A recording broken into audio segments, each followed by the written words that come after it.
College football teams have received the go-ahead to return to campus for summer workouts this month. But for Sonny Dykes' SMU Mustangs football team this week, they were focused on much more important matters as they, like the rest of us, try to come to grips with those disturbing images from May 25th in Minneapolis. Here's Desmond Purnell. Get up, get in the car. I can't move. I've been waiting the whole plane, man. I was angry.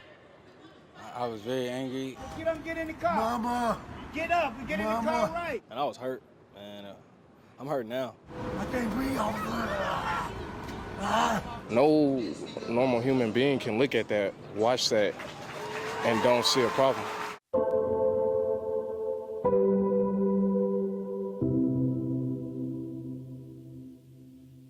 On May 25th in Minneapolis, George Floyd tragically lost his life while in police custody, caught on camera for the entire world to see. The pain from George Floyd's death has led SMU football players to this. No justice, no peace. No justice, no peace. A lot of people get behind us for football. It's just really weird that people won't come out and support people who are losing their lives because of the color of their skin. Friday, the Mustangs gathered at Dallas City Hall to take part in a youth protest with hopes of tackling a problem much bigger than a game of football. We knew if we took a step forward as a program that a lot of people would follow suit. We use our platform to help, fight against racism, fight against injustice, and get the change that we need to have. Do any of y'all need any water? Y'all good?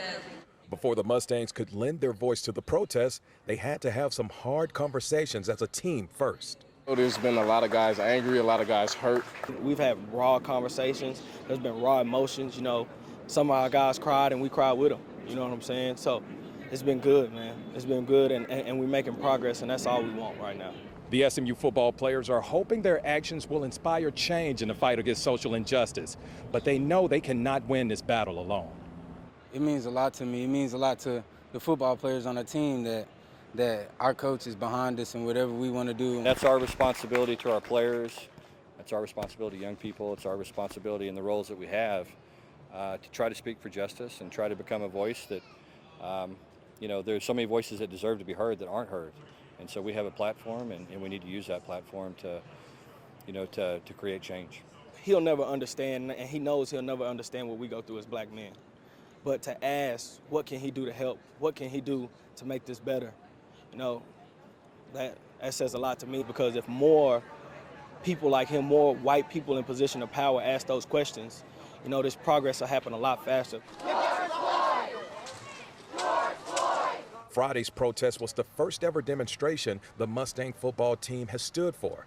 But the fight for social justice doesn't end here. We're going to help educate a lot of people at SMU on systemic racism and on voting. We're just going to try to do a lot of things, simple things that can be done, that anyone can help do.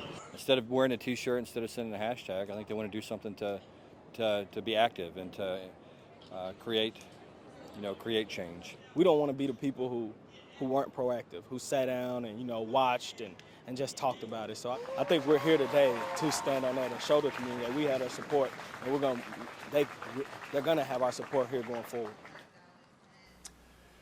Many local athletes making statements with their actions this past week, including Cowboys quarterback Dak Prescott, who pledges $1 million to the cause. Much more on that coming up on The Blitz right after CBS 11 News, which continues in a moment.